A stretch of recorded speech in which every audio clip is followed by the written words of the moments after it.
হুজুর বলেন কালো মানুষ বেহেশতে যাবে না, একটা কালো মানুষ কান্দিয়ে তো পড়েই গেছে। হুজুর বলেন কেঁদো না, তুমি যখন বেহেশতে যাবে চাঁদের মতো সুন্দর চেহারা নিয়ে বেহেশতে যাবে। বুড়ার কান্না দেখে হুজুর বলছেন কেঁদো না, তুমি যখন বেহেশতে যাবে আল্লাহ তোমার যুবক বানায় পাঠায় দেবে, যেহেতু বেহেশত হচ্ছে যুবকদের জন্য। সুবহানাল্লাহ। অত নাজ নিয়ামত, অত আনন্দ, বুড়া মানুষে তো খাইয়ে খুঁয়ে বেহেশত নষ্ট করে ভালোবাসে। এই জন্য যৌবন দরকার, স্বাস্থ্য দরকার বেহেশত উপভোগ করার জন্য। সেই জন্য বেহেশতে যাবে কারা? তরুণেরা যাবে। কারা যাবে? তরুণ তরুণী দিয়ে আল্লাহ পাক বেহেশত ভরে ফেলবেন। সুবহানাল্লাহ। আমার তরুণেরা, যুবকেরা শোনো, রাসূলুল্লাহ তোমাদের কত সম্মান দিয়েছেন। কে সম্মান দিয়েছেন? রাসূলুল্লাহ। নবী করিম সাল্লাল্লাহু আলাইহি ওয়াসাল্লাম ইন্তেকালের 5 দিন আগে থেকে জ্বরাক্রান্ত হলেন, রোগাক্রান্ত হলেন, জ্বরে আর মাথার যন্ত্রণায় অস্থির হয়ে যেতে লাগলেন। বেহুশ হন, আবার হুশ হন। যেদিন তিনি ইন্তেকাল করবেন তার আগের দিনেও তিনি জোহরের নামাজ পড়ার জন্য সাহাবীদের কাঁধের উপরে ভর দিয়ে নামাজ পড়তে গেছেন। পা উঁচু করে নিতে পারেন নাই, পা টেনে টেনে নিয়েছেন। তিনি সেখানে খুতবা দিলেন, বললেন, ও আমার উম্মতেরা, এই পৃথিবীতে আল্লাহ রাব্বুল আলামিন তার এক বান্দাকে পৃথিবীর সব জাগতিক সম্পদ দিতে চেয়েছিলেন, কিন্তু সেই বান্দা সব জাগতিক সম্পদকে উপেক্ষা করে আল্লাহর সঙ্গে দিদার করা বেশি পছন্দ করেছেন। কেউ কিছুই বুঝলো না। হযরত আবু বকর রাদিয়াল্লাহু তাআলা আনহু খুব কাঁদতে লাগলেন। তিনি বুঝতে পেরেছেন যে এই পৃথিবীতে সমস্ত সম্পদ দিতে চেয়েছিলেন আল্লাহ যাকে, তার নাম বিশ্বনবী। তিনি সবগুলি উপেক্ষা করে আল্লাহর সঙ্গে দিদার করা বেশি পছন্দ করেছেন। আমরা অতি তাড়াতাড়ি নবীজি থেকে নবীর এতিম হয়ে যাব। পরের দিন ইশার নামাজের রক্ত হলো, আযান হয়ে গেল, মসজিদে মুসল্লিরা ভরে গেছে, সাহাবায়ে কেরাম সব এসে গেছেন। হুজুরের জন্য বহুক্ষণ অপেক্ষা করার পর হযরতে আবু বকর রাদিয়াল্লাহু তাআলা আনহু তিনি ইমামতির জায়গায় দাঁড়ায় গেছেন। নবীজি বেহুশ অবস্থায় ছিলেন ঘরের মধ্যে। হুশ আসার পর তিনি হযরত আয়েশাকে বললেন, আয়েশা, মসজিদে নববীতে এখন কি হতেছে? তিনি বললেন, নামাজ হচ্ছে, লোকেরা আপনার অপেক্ষা করেছে, কিন্তু আপনাকে না পাইয়া দীর্ঘক্ষণ অপেক্ষা করার পর আপনাকে না পেয়ে আমার বাবার ইমামতিতে তারা নামাজ পড়তেছে, কিন্তু মুসল্লিদের মধ্যে কান্নার রোল পড়ে গিয়েছে। তাদের ধারণা হয়েছে নবীজির জায়নামাজে যখন হযরত আবু বকর দাঁড়ায় গেছে, নবীজির পিছনে নামাজ পড়া আর আমাদের কিসমতে হবে না। নবীজি বলছেন, আয়েশা রে, মসজিদে নববীর দিকের দরজাটা খুলে দাও, আমি নামাজের দৃশ্য দেখতে চাই। দরজা খুলে দেওয়া হলো। নবীজি কোন রকম মাথা উঁচু করে মসজিদে নববীতে নামাজের দৃশ্য নিজে অবলোকন করে আবার শুয়ে পড়লেন। হযরত আয়েশা লক্ষ্য করে দেখেন নবীজির চোখের পানি দিয়ে কোনা দিয়া পানি বেয়ে বেয়ে পড়ছে। হযরত আয়েশা প্রশ্ন করলেন, ইয়া রাসূলুল্লাহ, নামাজের দৃশ্য দেখি কাঁদছেন কেন? হুজুর বলেন, আয়েশা রে, এটা কোনো দুঃখের পানি নয়, আমি কাঁদতেছি এই জন্যে, এই নামাজের জামাত কায়েমের জন্য তায়েফের ময়দানে অনেক রক্ত ঝরেছে, আবার উহুদের ময়দানে দান দান শহীদ হয়েছে, সাহাবায়ে কেরাম জীবন দিয়েছে। আজ আমি দেখতে পেলাম আমার উম্মতেরা জামাতে নামাজ পড়ছে। আমার ধারণা হলো ভবিষ্যতে কিয়ামত পর্যন্ত আমার উম্মতেরা এইভাবে জামাত বন্দী হয়ে নামাজ আদায় করবে। নবীজি আবার বেহুশ হয়ে পড়লেন। মসজিদে নববী থেকে আজ আর কেউ বাড়ি যায় না, সবাই কান্দে। আজ রাত বোধহয় নবীজি কাটাবেন না। মেয়েরা কাঁদতেছে, সাহাবায়ে কেরাম কাঁদতেছেন, আজওয়াজে মুতাহারাত তারা কাঁদতেছে। নবীজির আবার হুঁশ হলো, তাকায় দেখেন ঘরের মধ্যে কান্নাকাটি, মসজিদে নববীতে কান্নাকাটি। সব থেকে বেশি কাঁদতেছেন মা ফাতেমা। নবীজি হযরত ফাতেমার কান্না দেখে ইশারা করলেন, কাছে আয়। হযরত ফাতেমা রাসূলের কাছে গেলেন। নবীজি কানে কানে কি যেন বললেন, কান্নাটা বন্ধ হয়ে গেল। হযরত আয়েশা জিজ্ঞেস করলেন, মা, তোমার আব্বা তোমার কানে কি বললো আর কান্না বন্ধ হয়ে গেল? হযরত ফাতেমা বলে, আম্মাজি, আমার আব্বা আমাকে বললেন, মা ফাতিমা, তোমার কান্না আমার বরদাস্ত হয় না, কেঁদো না, আমি মৃত্যুর পরে সকলের আগে তোমার সাথে আমার দেখা হয়ে যাবে। হযরত ফাতেমা বলছেন, আম্মাজি, আমি বুঝতে পেরেছি আমার আব্বার এই কথার অর্থ কি। নবীজির ইন্তেকালের পরে আত্মীয় স্বজনের মধ্যে সবার আগে আমার মৃত্যু হবে, আর আমার পিতার সাথে আমি মিলিত হতে পারবো। রাত যখন শেষ হয়ে এলো, নবীজির হুঁশ হয়েছে, তাকায় দেখেন হযরত জিবরাইল দাঁড়ানো। হযরত জিবরাইল নবীজির চেহারা মোবারকের দিকে তাকায় বলেন, আসসালামু আলাইকা ইয়া রাসূলুল্লাহ। আল্লাহ আপনাকে সালাম বলেছেন, আর আল্লাহ পাক জানতে চেয়েছেন আপনার মুখে আপনি কেমন আছেন। আল্লাহ জানেন আপনার অবস্থা কি, তারপরেও আপনার মুখে শুনতে চেয়েছেন আপনি কেমন আছেন। নবীজি বলছেন, জিবরাইল বড় কষ্টে আছি, বড়ই যন্ত্রণা, বড়ই কষ্ট। হযরত জিবরাইল বলছেন, ইয়া রাসূলুল্লাহ, আজকে এক নতুন ফেরেশতা আমি সাথে করে নিয়ে এসেছি। এই ফেরেশতা পৃথিবীর কোন নবী অথবা কোন মানুষের কাছে যাওয়ার জন্য অনুমতি চায় না, আজ আপনার কাছে অনুমতি ভিক্ষা চায় কাছে আসার জন্য। ওই ফেরেশতার নাম হচ্ছে মালাকুল মউত। হযরত মালাকুল মউত বলেন, ইয়া রাসূলুল্লাহ, এই পৃথিবীতে আদম আলাইহিস সালাম থেকে নিয়ে পর্যন্ত কোন মানুষের জান কবজের জন্য আমার অনুমতি চাওয়া লাগে নাই, আর কোনোদিন লাগবে না। আজ আমি আসার সময় আল্লাহ বলেছেন আপনার জান কবজের জন্য আমি যেন আপনার কাছে অনুমতি ভিক্ষা চাই। নবীজি বলছেন, আমি যদি অনুমতি না দেই তো কি হবে? হযরত মালাকুল মউত বলছেন, ইয়া রাসূলুল্লাহ, অনুমতি যদি না দেন আমি ফেরত চলে যাব, আমাকে সেভাবেই বলা হয়েছে। হযরত জিবরাইল বলেন, ইয়া রাসূলুল্লাহ, আল্লাহ রাব্বুল আলামিন আপনার দিদারের ইন্তজার করতেছে। নবীজি বলছেন, মালাকুল মউত, তুমি জান কবজের কাজ শুরু করো। মালাকুল মউত যখন কাছে এসেছে, রাসূল জিজ্ঞেস করলেন, আয়েশা, ঘরে যে কয়েক টুকরা স্বর্ণ ছিল সেগুলোর কি অবস্থা? ছোট ছোট 6 টুকরা স্বর্ণ ছিল। হযরত আয়েশা বলছেন, হুজুর আমি এগুলো রেখে দিছি। হুজুর বলছেন, না, রাখতে পারবে না, আমার ইন্তেকালের আগে খয়রাত করে দাও। মুহাম্মদ সাল্লাল্লাহু আলাইহি ওয়াসাল্লাম আল্লাহর কাছে অবস্থায় উঠবে না যে তার ঘরের ভিতরে সোনা ছিল, দিয়ে দাও, খয়রাত করে দিয়ে দাও। হযরত মালাকুল মউত রাসূলের জান কবজ শুরু করে দিলেন। রাসূলুল্লাহ জীবনের শেষ কথা বললেন, আসসালাত আসসালাত ওয়া মা মালাকাত আইমানুকুম। আমার উম্মতেরা বিদায় লগ্নে বলে গেলাম, নামাজ নামাজ, নামাজ ছেড়ে দিও না। প্রিয় ভাইরা,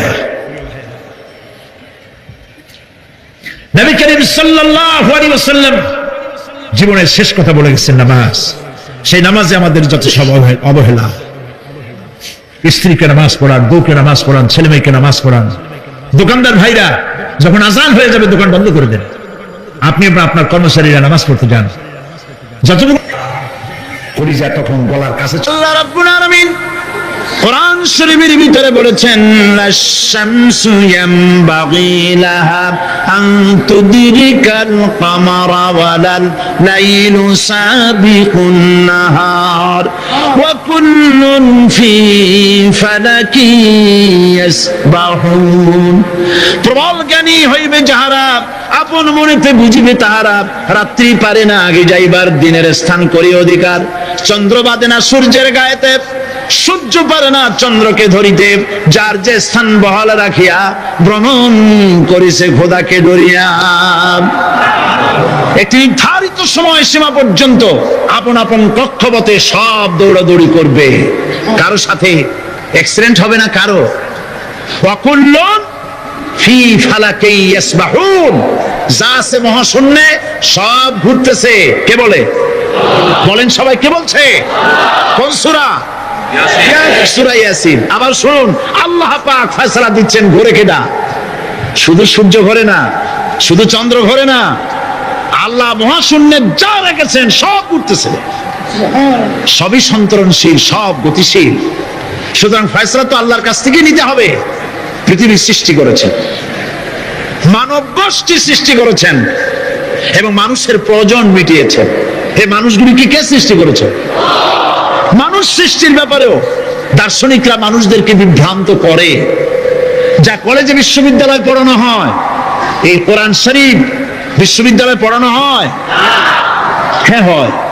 কয়েকটা আয়াত, কয়েকটা সূরা পরীক্ষায় পাশ করার জন্য একটু একটু অপশনাল রেখে দেওয়া হয়েছে।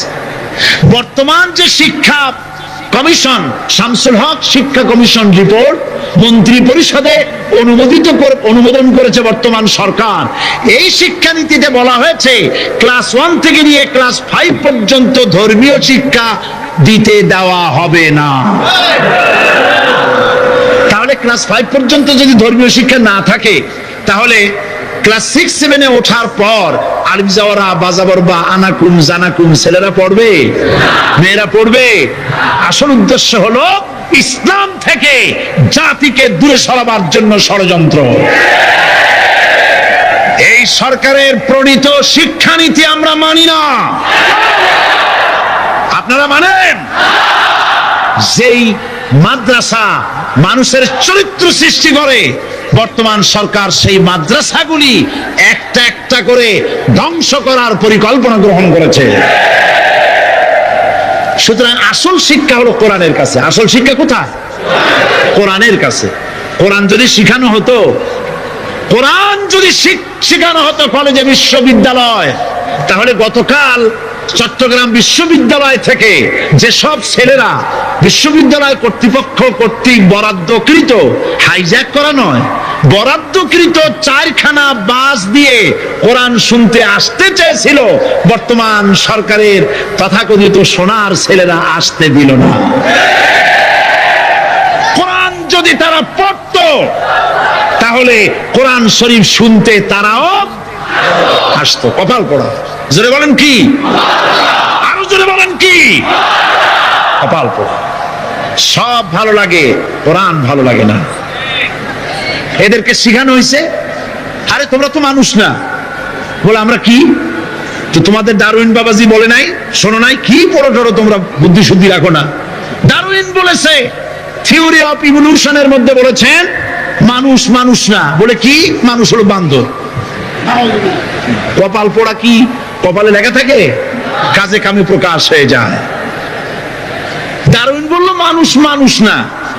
আলফ্রেড বললেন মানুষ হলো মানুষই ঠিক, তবে মানুষ হলো সেক্স সর্বস্ব জীব। সেক্স সমস্যার সমাধান করলে মানুষের সব সমস্যার সমাধান হয়ে যাবে।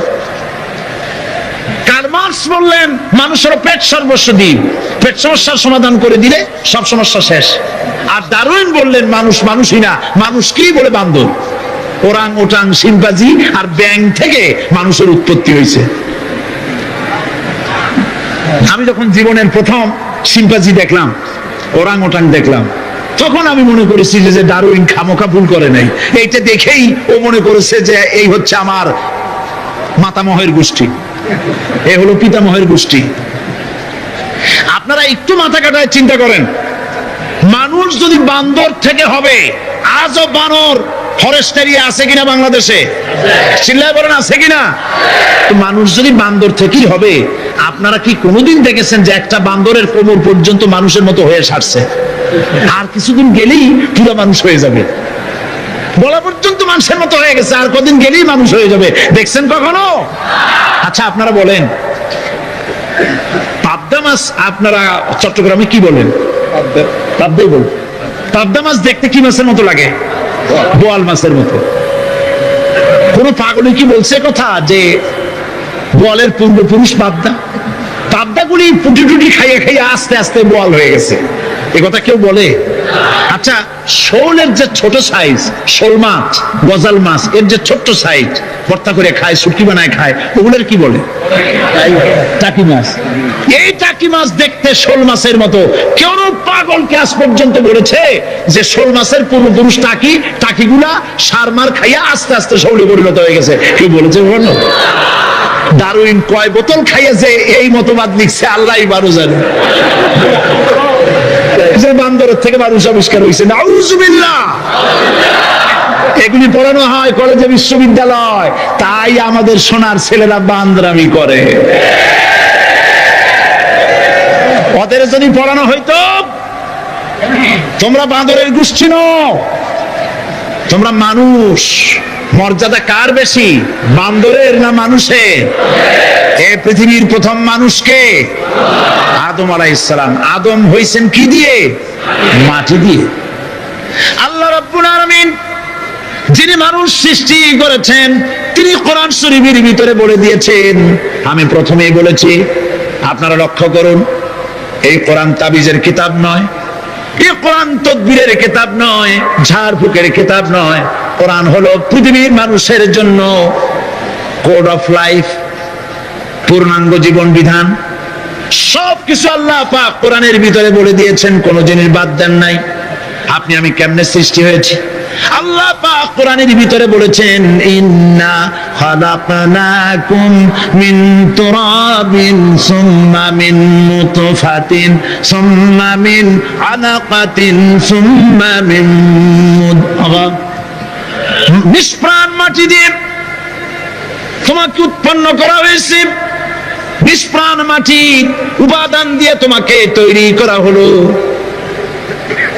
মায়ের পেটের ভিতরে এক ফোঁটা নাপাক পানি জমাট রক্তে পরিণত হয়ে গেল, জমাট রক্ত আস্তে করে গোস্ত পিণ্ড হলো, গোস্ত পিণ্ডকে সুন্দর করে সাজায়া হাড্ডি গুড্ডি বানায়া স্ট্রাকচার তৈরি করে তার উপরে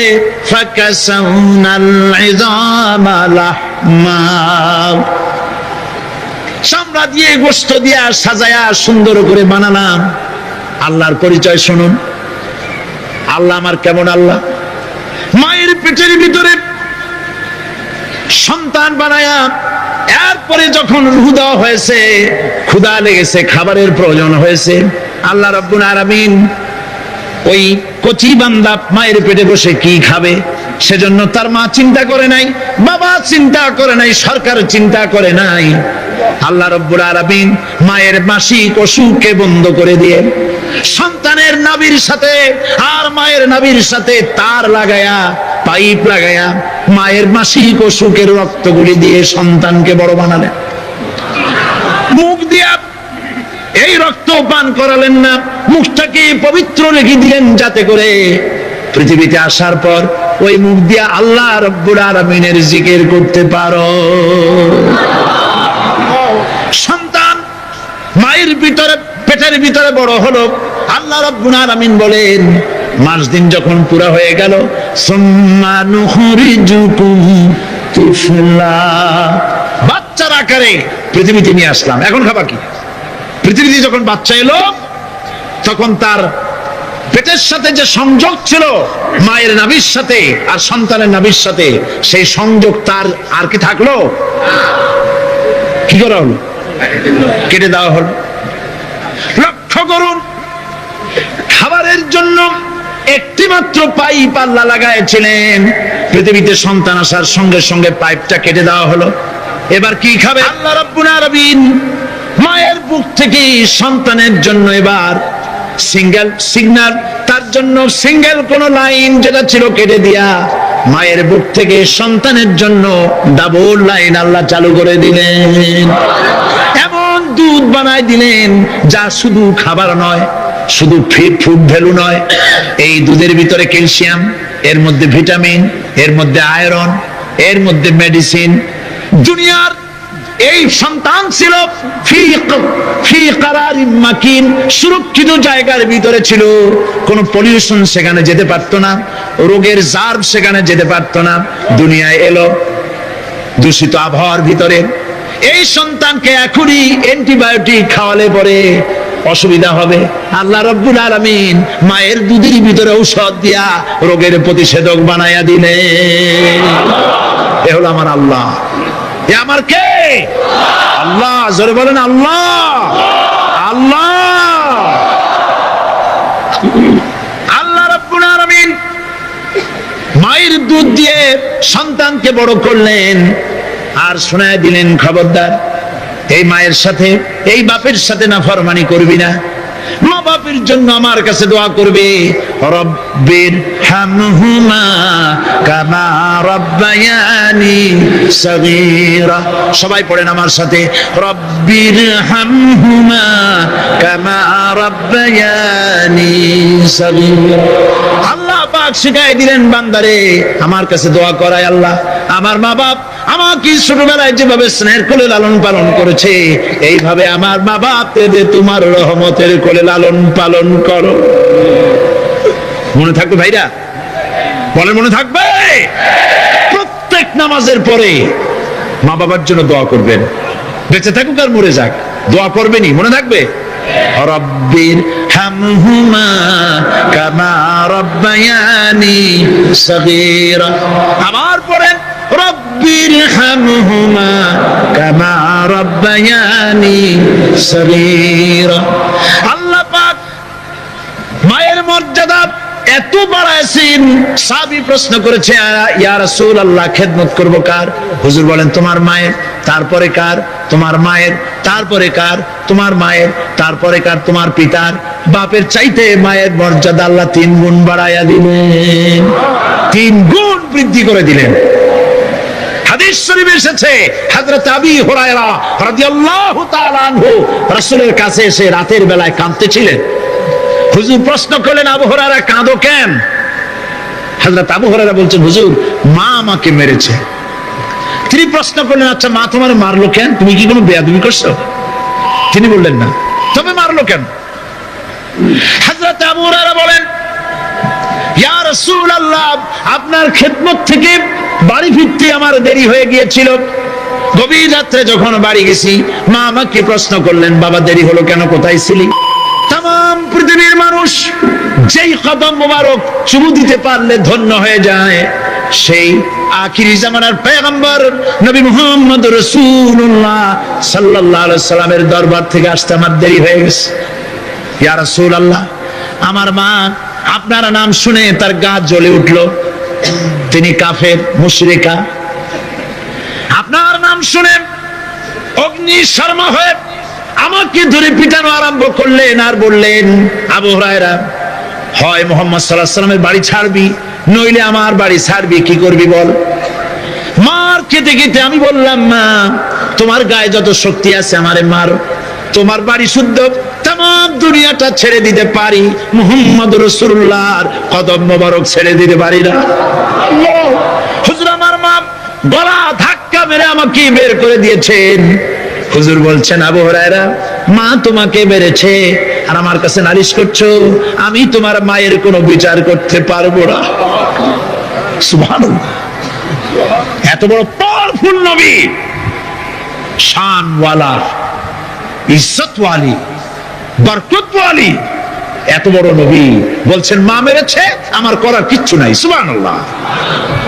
তোমার মা মুশরিকা হোক আর যাই হোক তোমার মা, সুবহানাল্লাহ বলেন।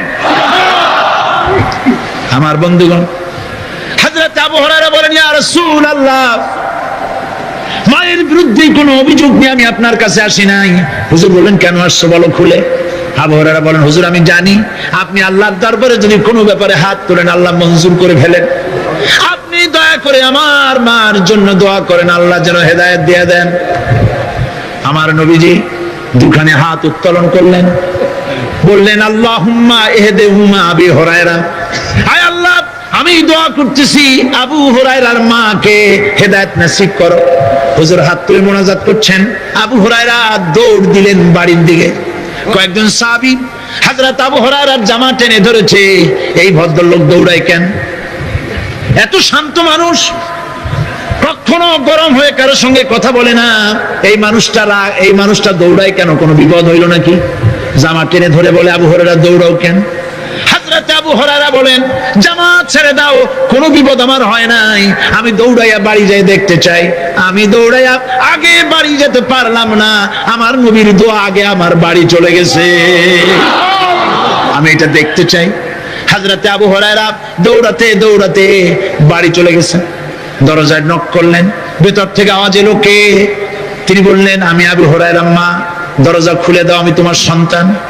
মা বললেন বাবা অপেক্ষা করো, দরজা খুলতেছে। হযরত আবু হুরায়রা বলেন মায়ের গলার আওয়াজের ভেতরে কুফরি কর্কশতা পেলাম না, মায়ের গলার আওয়াজের ভেতরে তাওহীদের নরমিয়াত পেলাম। আমার কাছে মনে হলো আমি আবু হুরায়রা বাড়ি আসার আগে নবীজির দোয়া আল্লাহর আরশে পৌঁছে গেছে। আবু হুরায়রা বলছেন মা আমার কিছুক্ষণ পরে ঘরের থেকে বেরিয়ে এসেছেন, আমি দেখলাম মায়ের শরীর ভিজা, মাথার চুল দিয়া পানি টপকাচ্ছে, মা আমার বললেন, বাবারে তোমাকে মারার পর আমি নিদারুণ অনুশোচনায় পড়েছিলাম, মনে মনে ভাবলাম, আহারে আমার সন্তানরা আমি কেন মারলাম? সে তো কোনো খারাপ কাজ করে নাই, কোনো খারাপ জায়গায় যায় নাই, এত ভালো মানুষ যার সম্পর্কে লোকেরা খামোখাই মিথ্যা কথা বলে, এই ভালো মানুষটার কাছে গেছে, সেজন্য আমি মারলাম কেন? বাবা গো, আমি আমার ভুল বুঝতে পেরেছি, জীবনের ভুলও ধরা পড়েছে, আমাকে জলদি করে নিয়ে চলো বিশ্ব নবীর দরবারে। হযরত আবু হুরায়রার মা রাসূলুল্লাহর খেদমতে এসে ঘোষণা করলেন, আশহাদু আল্লা ইলাহা ইল্লাল্লাহু ওয়াহদাহু লা শারীকা লাহু ওয়া আশহাদু আন্না মুহাম্মাদান আবদুহু ওয়া রাসূলুহু। আমার ভাইরা, আল্লাহ রাব্বুল আলামিন মানুষ সৃষ্টি করে পৃথিবীতে পাঠিয়ে দিলেন, খাবারের ইন্তজাম করলেন, এগুলি সব আল্লাহর পরিচয়। আল্লাহরে চেনার জন্য বড় বড় কিতাব ঘাটা লাগে না, কিসমতে যদি থাকে দুই একটা দৃষ্টান্ত যথেষ্ট হয়ে যায়। সুবহানাল্লাহ, সুবহানাল্লাহ, দুই একটা দৃষ্টান্ত যথেষ্ট। আল্লাহ পাক সমস্ত সৃষ্টি জগৎকে তৈরি করলেন, সৃষ্টি করলেন, আর তাদের খাদ্যের ব্যবস্থা করলেন। কে করেছেন খাদ্যের ব্যবস্থা? খাদ্য দেন আল্লাহ। কিন্তু অহংকারী যারা, তারা বলে দেশের বাম্পার ফলনের জন্য সমস্ত কৃতিত্ব সরকারের। বলেন আস্তাগফিরুল্লাহ, বলেন নাউজুবিল্লাহ। এদের একজন বলছিল 3 বছর কিছু দিবার পারুম না, লোকেরা কয় আমরা না খাইয়ে থাকুম, আল্লাহ কয় আমিও দেহুম, কদ্দুর পারো না খাইয়ে থাকতে। ফসল কে দেন? জোরে বলেন, কে দেন? বাম্পার ফসলের ফলনের দাবি সরকার করতে পারে না, এটা কুফরি, এটা শিরক। জমির ফসল কে দেন? আকাশের বৃষ্টি কার? পানি কার? সার কার? সব আল্লাহ পাক।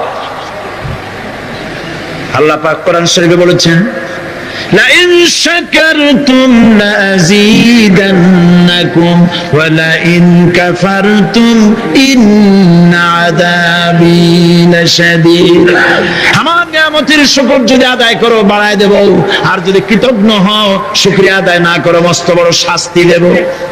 ফসল দেই আমি, আর শুকরিয়া আদায় করো তোমার বাজানে, ঠিক কিনা? শুকরিয়া আদায় করে কার? বাজানে। লোকের, একটি মানুষের যেই প্রশংসা এই সরকার করলো, বিগত 4.5 বছর ধরে একটা মানুষের যত জিকির করলো, প্রশংসা করলো, ছবিটা নাইলো। যদি এতটা জিকির, এতটা স্মরণ আল্লাহ রাব্বুল আলামিনের করত, ওদের জন্য আল্লাহর জান্নাতের দরজা খোলা হয়ে যেত। প্রশংসা করবে কার? চিল্লায় বলুন, আল্লাহ পাকের প্রশংসা করো। খেতে দেওয়ার মালিক তিনি। আল্লাহ পাক বলছেন, আল্লাহকে, তার পরিচয় আল্লাহ তুলে ধরেছেন, ওয়ামা মিন দাব্বাতিন ফিল আরদি ইল্লা আলাল্লাহি রিজকুহা। এই পৃথিবীর ভিতরে এমন কোন বিচরণশীল জীব নাই যার রিস্কের দায়িত্ব আমি আল্লাহ গ্রহণ করি নাই। সুবহানাল্লাহ বলবেন না? রিস্কের দায়িত্ব কার হাতে? আচ্ছা দেখুন তো, পৃথিবীর সমস্ত সরকারের কাছে বিভিন্ন মন্ত্রণালয় আছে না? খাদ্য মন্ত্রণালয় বলে কোনো মন্ত্রণালয় আছে কিনা? আছে। খালি কয় খামু আর খামু। খাদ্য মন্ত্রণালয় আছে, থাকার পরেও মানুষ না খাইয়া মরে, ঠিক কিনা? এবার একটু তাকান তো, জ্ঞানের চক্ষু দিয়া তাকান, ফরেস্ট এরিয়া, বাঘ আছে কিনা? নাই। সিংহ আছে কিনা? গন্ডার আছে কিনা? হাতি আছে কিনা? বিশাল বিশাল প্রাণী আছে কিনা? জঙ্গলে ছোট্ট প্রাণী থেকে, পোকা থেকে শুরু করে গন্ডার পর্যন্ত, টুনটুনি পাখি দিয়ে শুরু করে ঈগল পাখি পর্যন্ত, নদীর ভিতরে ছোট্ট চুনো পুঁটি থেকে শুরু করে তিমি মাছ পর্যন্ত। প্রাণী তত্ত্ববিদরা বলেছেন, সমুদ্রের ভিতরে এমন এমন বড় বড় তিমি আছে যে একটা তিমির ওজন 5000 টন পর্যন্ত হয়ে যায়। 5000 টন তিমিটার ওজন। এ যখন বাচ্চা হয় তখন বাচ্চার দৈনিক দুধ লাগে 50 থেকে 60 মণ পর্যন্ত। কে ব্যবস্থা করে? রুহান ফেরেশতা। তো ওর মা যেমন বাচ্চা তো সেরকম হবে, ঠিক কিনা? কে দেয় খাবার? এবার দেখেন তো আপনার দেশের এই জঙ্গলে কত হাতি আছে। হাতিরা মিছিল করে আসছে যে আল্লাহ আমাদের এখন আর খাইতে দিতে পারে না, বাংলাদেশের গভর্নমেন্ট কিছু দাও। আসছে না, খাইয়া ক্ষুধার জ্বালায় হাতি মরেছে, বাঘ মরেছে, সিংহ মরেছে, এর কোন দৃষ্টান্ত আছে? ক্ষুধার জ্বালায় আকাশের উড়ন্ত পাখিরা ছটফট করে মারা গেছে, দৃষ্টান্ত আছে? নদীর মাছেরা ক্ষুধার জ্বালায় ভেসে উঠেছে, না খাইয়া মরে গেছে, দৃষ্টান্ত আছে? মহান আল্লাহ রাব্বুল আলামিন কোরআন শরীফের ভিতরে বলেছেন অনেক প্রাণী এমন আছে যারা তাদের খাদ্যকে সঞ্চয় করে না, খাদ্যকে জমা করে না, আহরণ করে না। সকাল বেলায় একটা খাবার খেলো, দুপুরে কি খাবে তার জানা নাই। শকুন পৃথিবীর মাঝি থেকে 3 মাইল উপরে ওড়ে, তার চোখকে আল্লাহ পাক এত তীক্ষ্ণ বানিয়ে দিয়েছেন। এই চট্টগ্রামের কোথায় মরা গরু আছে 3 মাইল উপর দিয়ে দেখতে পায়? সুবহানাল্লাহ বলতে ইচ্ছা করে না। এই প্রাণীগুলি খাবারগুলি কোনো গভর্নমেন্ট জোগাড় করে রাখে নাই। আল্লাহ পাক বলেন সবার খাবার আমি দেই। সকাল বেলায় সমস্ত প্রাণীগুলি, মহাশূন্যে পাখি, পানির ভিতরে মৎস্যরাজি, জঙ্গলের ভিতরে হিংস্র প্রাণী, পোকামাকড় থেকে শুরু করে সবগুলো খালি পেটে সব বেরিয়ে যায়, কারো কোনো খাবারের মজুদ নাই। সন্ধ্যা হতে না হতে সমস্ত প্রাণীগুলির পেট ভরাইয়া আমি আবার যার যার ঘরে বেরিয়ে দেই। ওয়ামা মিন দাব্বাতিন ফিল আরদি ইল্লা আলাল্লাহি রিজকুহা। সমস্ত প্রাণীর রিজকের দায়িত্ব আমি আল্লাহর হাতে। কে দেয় রিজক? জোরে বলুন, কে দেন? আল্লাহ পাক। কি খাবেন সব আল্লাহ জোগাড় করে দিয়েছেন। তরি তরকারি জোগাড় করেছেন, মাছ জোগাড় করেছেন, চাউল দিয়েছেন, খাবার দিয়েছেন, গোশত দিয়েছেন, সব দিয়ে দিয়েছেন। আল্লাহ রাব্বুল আলামিন সমস্ত জিনিস দিয়ে মানুষকে আল্লাহ পাক তার জন্য আল্লাহ সব করেছেন। খালাকালাকুম মা ফিল আরদি জামিআ। এই পৃথিবীতে যা তৈরি করেছে সব তোমার জন্য। এ হচ্ছে আমার আল্লাহ। এ হচ্ছে আমার কে? আল্লাহ। সে আল্লাহ পাক বলছেন, আল্লাহর পরিচয় তিনি স্রষ্টা, তিনি রিজেক দাতা। এবার আইনদাতা কে? আইনদাতা কে? আরো জোরে বলুন। আইনদাতা আল্লাহ হচ্ছে আল্লাহর পরিচয়। ইনিল হুকমু ইল্লা লিল্লাহ আলা লাহুল খালকু ওয়াল আমর। সৃষ্টি যার, আইন চলবে তার। আমার দেশে আল্লাহর আইন চলছে? আমাদের দেশের কল কারখানা, ক্ষেত খামার, অফিস আদালত আল্লাহর আইন অনুযায়ী চলে? চলে না। বরং আল্লাহর আইনকে মুছে ফেলার জন্য, নিজেদের আইন সৃষ্টি করার জন্য প্রচেষ্টা চালানো হচ্ছে। আল্লাহর আইন মানুষের জন্য সব থেকে বেশি উপযোগী, কারণ সৃষ্টি করেছেন কে? বলেন, কে করেছেন? আল্লাহ। প্রত্যেকটি মেশিন আপনি যা কিনবেন, রেডিও হোক, টিভি হোক, যে কোনো যন্ত্র হোক, গাড়ি হোক, তার সাথে একটা লিটারেচার, একটা বই তার সঙ্গে দিয়ে দেওয়া হয়। ওই বইয়ের মধ্যে লেখা থাকে এটা কিভাবে চালানো হবে, অপারেট করা হবে, তার সিস্টেম লেখা থাকে। আপনার ইচ্ছা মতো চালাইলে হবে না। এই মানব গোষ্ঠীকে সৃষ্টি করেছেন। এখন আপনি যদি আপনার আইন মতো চালান, তা কি চলবে? চলবে না। আপনি আপনার আইন মতো চালাচ্ছেন, ভালোভাবে চলতেছে? চলতেছে না। স্বরাষ্ট্রমন্ত্রী বলতেছেন সন্ত্রাসীদেরকে মাটির তলা থেকে খুঁজে বের করা হবে, কিন্তু নাকের উপর দিয়ে ব্রিফকেস চুরি হয়ে যায়, উনি তা ধরতে পারেন না। এই হলো আইন। অনাবরত খুন হচ্ছে, অনাবরত সন্ত্রাসী তৎপরতা চলছে। আর ওনারা বলছেন আগের থেকে গুলি চলে আসছে, একজনের খুনের বিচার না হইলে এরকম খুন তো হইতেই থাকবে। তাহলে খুনকে, হত্যাকে, সন্ত্রাসকে সরকার জাস্টিফাইড করছে। নাউজুবিল্লাহি মিন যালিক। এই জন্য আইন হতে হবে আল্লাহর। আইন হতে হবে কার? চিল্লায় বলেন আল্লাহ পাকের আইন হতে হবে। আমি একদিন পার্লামেন্টে বলেছিলাম,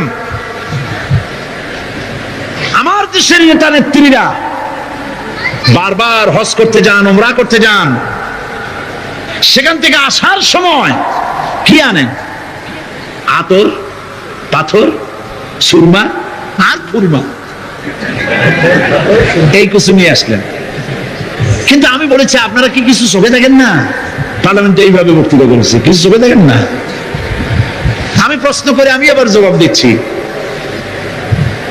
আপনারা যারা হজ করতে যান, উমরা করতে যান, হজের কথাই ধরি, এই হজ করতে যখন যান তখন মুজদালিফায় একটা রাত কাটাইতে হয়। সেটা কোন দিন? ইয়মে আরাফার পরের দিন।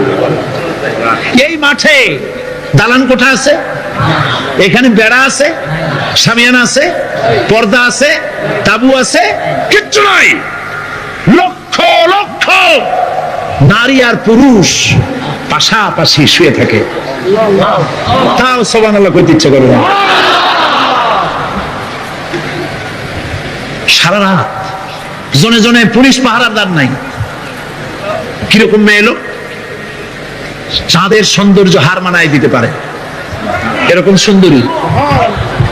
এরকম সুন্দরী নারী, সুদর্শন পুরুষ পাশাপাশি রাস্তার ধারে মরুভূমির ভিতরে সারা রাত কাটাচ্ছে।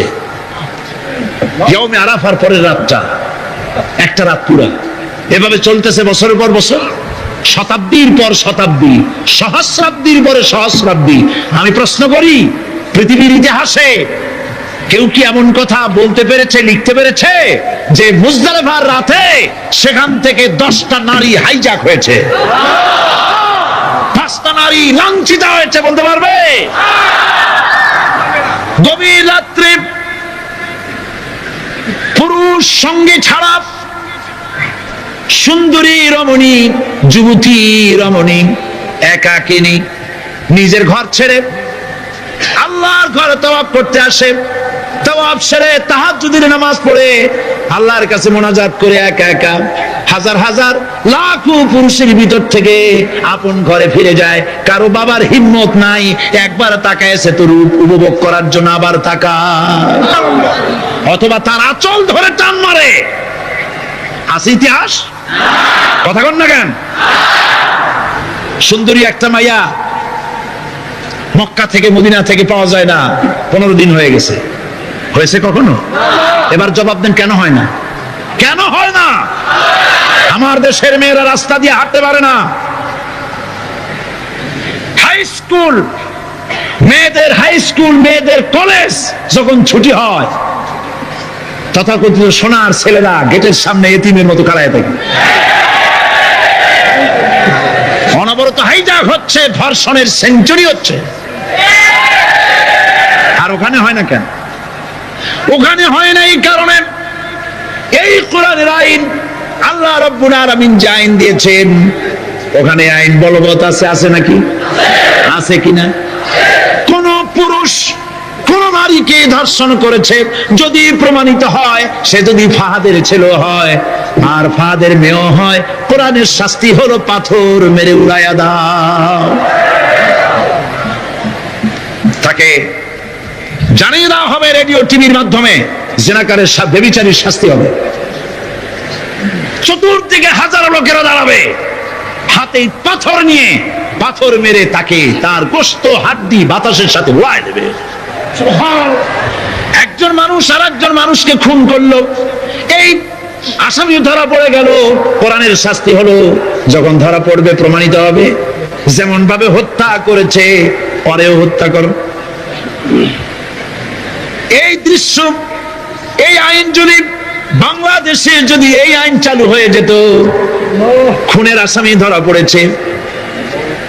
পড়েছে, জেনার আসামি, প্রকাশ্য ময়দানে এলো, সাক্ষী প্রমাণে কোর্টে প্রমাণিত হলো সত্যি সে খুনি, বিশাল আউটার স্টেডিয়ামের মাঝখানে খুনিকে দাঁড় করাও, চতুর্দিকে হাজারো লাখো মানুষ থাকুক, রেডিও টিভির ক্যামেরা কার্যকর হবে, পত্র পত্রিকার সাংবাদিকরা আসবে, তরবারির আঘাতে খুনির কল্লাটা উড়ায় দাও, দেহটা নিঃসার হয়ে জমিনে পড়ে যাবে। এই দৃশ্য যারা দেখবে সচক্ষে, রেডিওতে, পত্র পত্রিকায়, আর 1 বছরের ভেতরে খুন করার হিম্মত কারো কলিজায় উঠবে?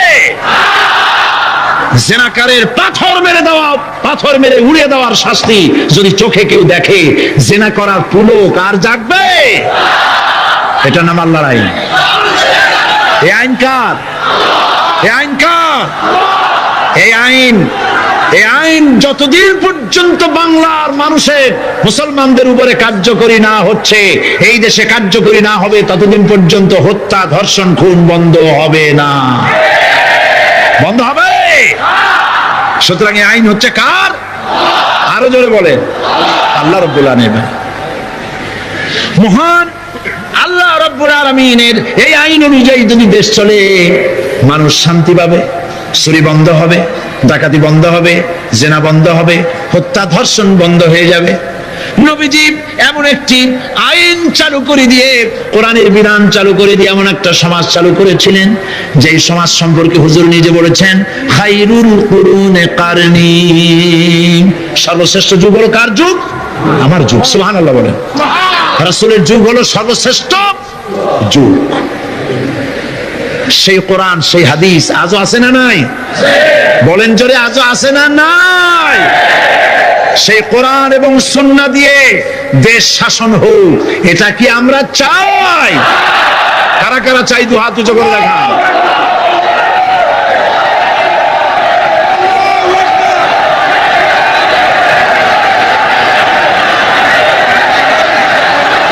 আরে ভাই, আপনারা দাঁড়ায় গেলেন কেন? বসেন বসেন। আমি তো একটা স্লোগান দিতে বললাম। হাত দেখতে চাইছি আমি, মাথা দেখতে চাই নাই। এই সুযোগে কোমরটা সোজা করে নিলেন। আচ্ছা বসেন, আর মহব্বতের সাথে জিকির করেন, লা ইলাহা ইল্লাল্লাহ,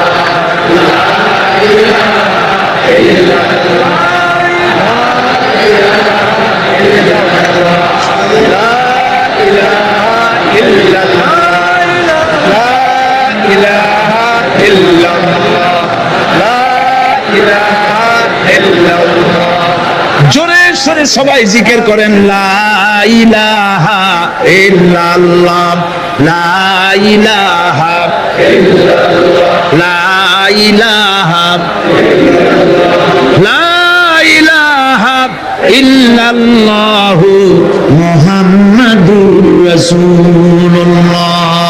বসুন, আমরা মুনাজাত করব।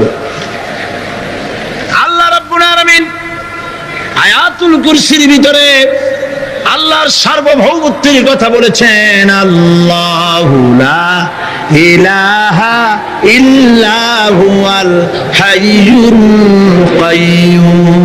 পড়েন আমার সাথে সবাই, আল্লাহু লা ইলাহা ইল্লা হুয়াল হাইয়ুল কাইয়্যুম। আল্লাহ হচ্ছেন যিনি ছাড়া কোনো ইলাহ নাই, তিনি শাশ্বত চিরঞ্জীব। সুবহানাল্লাহি ওয়া বিহামদিহি। আগামীকাল এর বাকি অংশ আমি আপনাদের সামনে আলোচনা করব ইনশাআল্লাহ। জোরে বলেন ইনশাআল্লাহ। দাঁড়ানো ভাইরা বসেন। আপনাদের পাশে যারা দাঁড়িয়েছেন অনুরোধ করে বসায় দেন।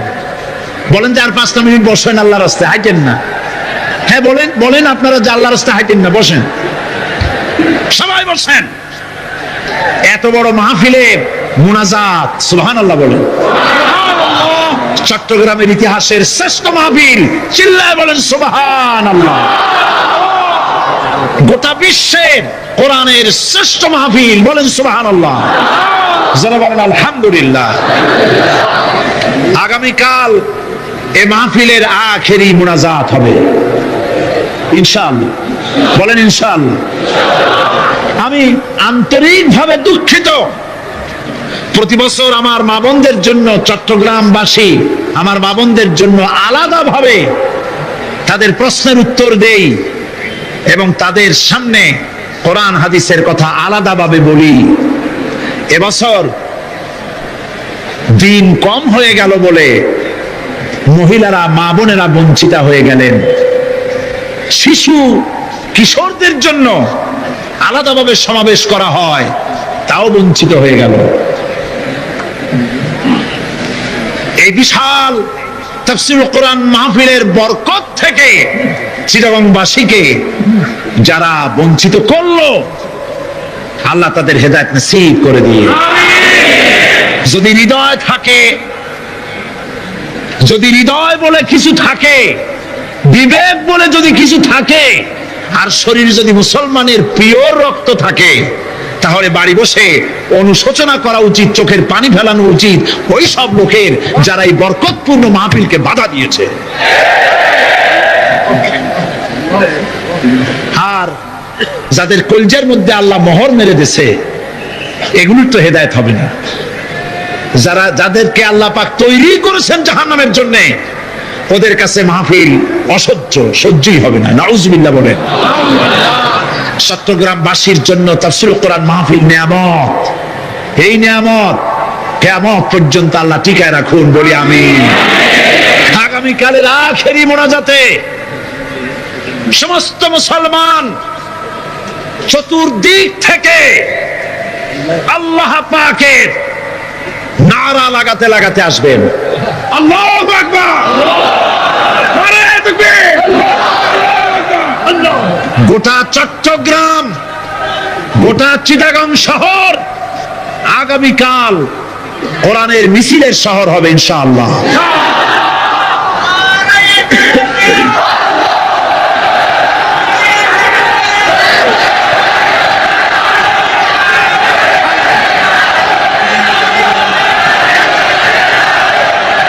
সকল ধন এবং সম্পদের মূল মালিক হচ্ছেন আল্লাহ পাক।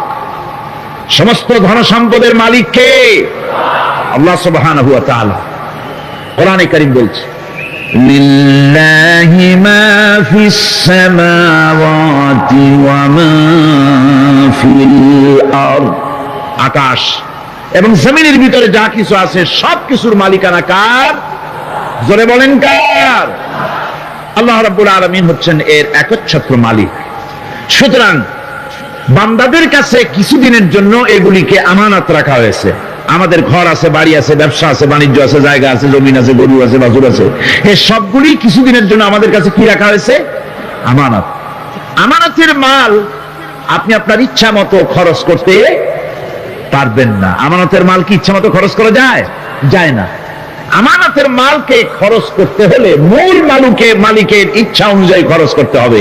মূল মালিককে আল্লাহ রাব্বুল আলামিন বলছেন, ইন্নাল্লাহা ইশতারা মিনাল মুমিনিনা আনফুসাহুম ওয়া আমওয়ালাহুম বিআন্না লাহুমুল জান্নাহ।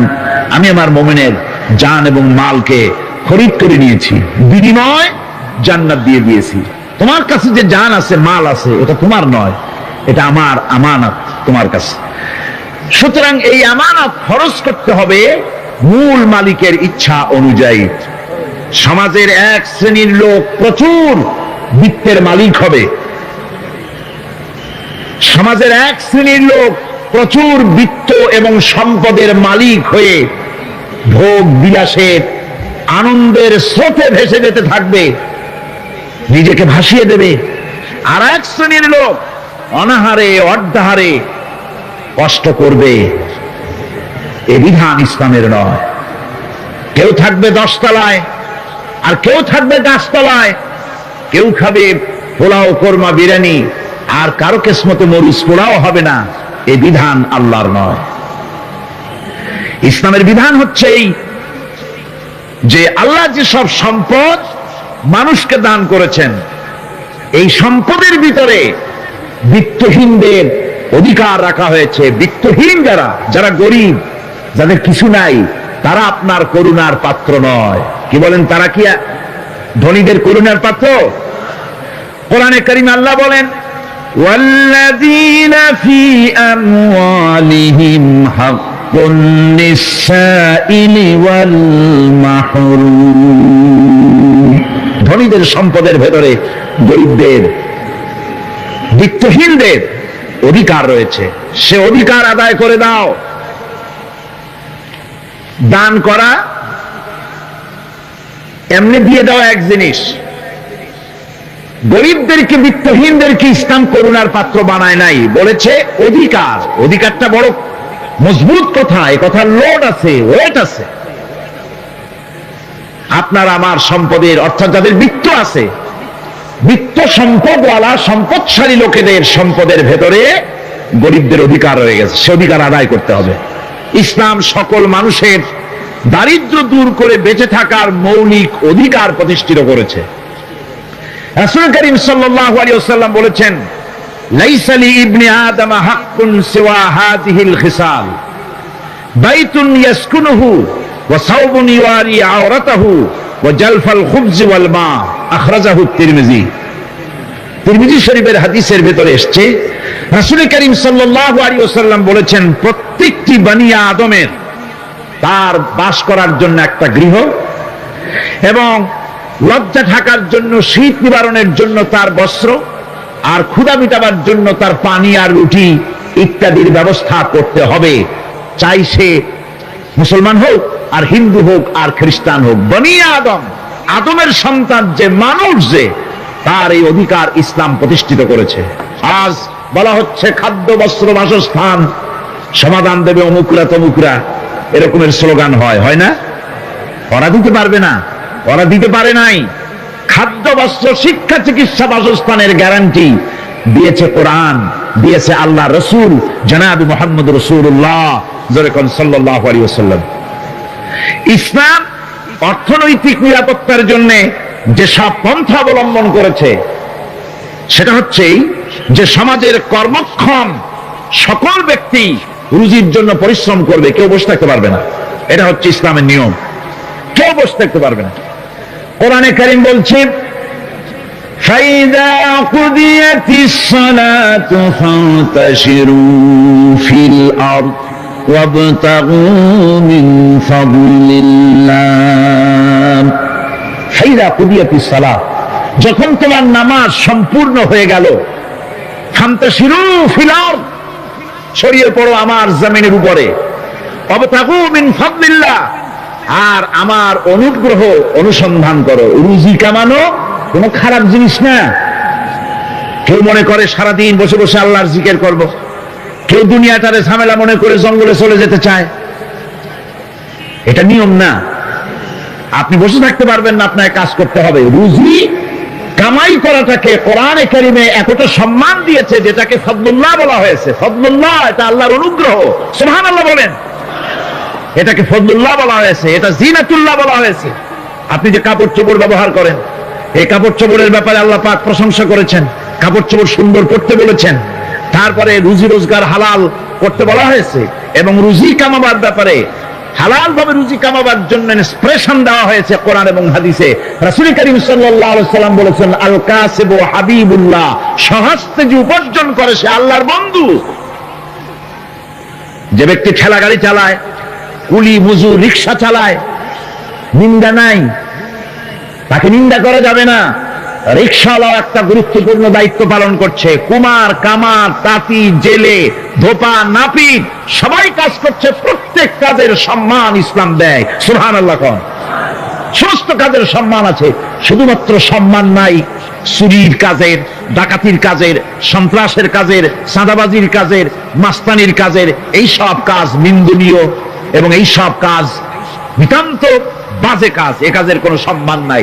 সম্মান হচ্ছে নিজের হাতে কামাই করে সারা দিনে এক মুঠো খাবারও যদি খান, আপনার খাবারের চাইতে হালাল খাবার কারো হতে পারে না। আল্লাহর বন্ধু সোজা কথা না। আল কাসিবু হাবিবুল্লাহ, সহজ উপার্জনের এত বরকত। সেজন্য অর্থনৈতিক নিরাপত্তার জন্য সমাজের প্রত্যেকটি কর্মক্ষম লোককে কাজ করতে হবে। কি করতে হবে? নামাজ পড়া হয়ে গেছে, এখন আর বসে থাকা চলবে না, নেমে পড়ুন কাদের জন্য? আল্লাহর অনুগ্রহ অনুসন্ধান করুন। এরপরে আল্লাহ পাক বলছেন, আমার অনুগ্রহ রুজি কামাও, আর রুজি কামাবার সময় আযকুরুল্লাহ যিকরান কাসীরা লাআল্লাকুম তুফলিহুন। জিকির করবা আমার বেশি, আমার জিকির করবা। বলা হচ্ছে রুজি অনুসন্ধান করো, আর বলা হচ্ছে আমার জিকির করো। জিকির আর রুজি সন্ধানের ভিতরে সামঞ্জস্য কি? সামঞ্জস্যটা হচ্ছে এই যে আপনি যখন উযকুরুল্লাহ কাসীরান, আপনাকে বেশি করে জিকির করতে হবে। জিকির মানে কি? স্মরণ করা। জিকির মানে কি? স্মরণ করা। আল্লাহকে স্মরণ করেন। রুজি যখন কামাতে যাবেন স্মরণ করবেন কারে? চিল্লায় কোন কারে? আপনি রুজি কামাবার জন্য চাকরি করতেছেন, অফিসে বসে যদি আল্লাহ রাব্বুল আলামিন আপনার স্মরণে থাকে, তাহলে ঘুষ খাওয়া আপনার জন্য সম্ভব হবে না। কথা ঠিক কিনা? আল্লাহ পাক বলছেন, রুজি কামাবার জন্য তুমি যে পরিশ্রম করবে, ওই পরিশ্রমের সময় বেশি বেশি জিকির করো, আমারে স্মরণ রাখো। অফিসে বসে যখন তুমি কাজ করবে, আমি যদি স্মরণে থাকি, তাহলে তুমি ঘুষ খাইতে পারবে না। তুমি জমিন চাষ করবে, জমিন চাষ করার সময় আমি যদি তোমার স্মরণে থাকি, জমিনের আইল ঠেলা তোমার পক্ষে সম্ভব হবে না। যত রকমের রুজির রোজগারের পথ আছে, আমাকে স্মরণ করো, খারাপ পথ থেকে বাঁচো, হালাল ভাবে রুজি কামাও। হালাল রুজির ভিতরে আল্লাহ রাব্বুল আলামিন বরকত দিয়ে দিবেন। আর কাজ করার জন্য বলা হয়েছে, রাসূল করিম সাল্লাল্লাহু আলাইহি ওয়াসাল্লাম বলেছেন, ইযা সাল্লাইতুমুল ফাজরা ফালা তানুমু আন তালবি আরযাকুকুম। ফজরের নামাজ পড়া হয়ে গেছে, ঘুমায়ও না। আমাদের একটা আম অভ্যাস হয়ে গেছে ফজরের নামাজ পড়ে ঘুমানো। হাদিস শরীফে বলা হচ্ছে, ফজরের নামাজ পড়া হয়ে গেছে, ঘুমায়ও না। রুজি তালাশ করো, রিজিক তালাশ করো, নিজের সাহায্য করো, অন্যকে সাহায্য করো, নিজের সংসারের জন্য কাজ করো, অন্যের জন্যও করো। হালাল ভাবে রুজি কামাই করে বউকে একটা ব্লাউজ কিনে দিয়েছেন, একটা শাড়ি কিনে দিয়েছেন, বাচ্চাকে ক্লাসের বই কিনে দিয়েছেন, বাজার থেকে মাছ তরিতরকারি কিনে, অক্ষম ব্যক্তিদেরকে সহযোগিতা করবে। যারা নাকি উপার্জন করতে পারে না, ওই জাতীয় লোকদেরকে তারা সহযোগিতা করবে। ওয়ায়াকফুলু গানিয়ুহুম ফাকিরাহুম। সেই সমাজের যারা নাকি সামর্থ্যবান, তারা রোজগার করবে এবং গরিবদেরকে সহযোগিতা করবে। আল্লাহর নবী বলেছেন, সে ব্যক্তি মুমিন নয়, সে ব্যক্তি মুমিন নয়, সেই ব্যক্তি মুমিন নয়। সাহাবায়ে কিরাম হতচকিত হয়ে উঠলেন, প্রশ্ন করলেন, নবীজি কোন ব্যক্তি মুমিন নয়?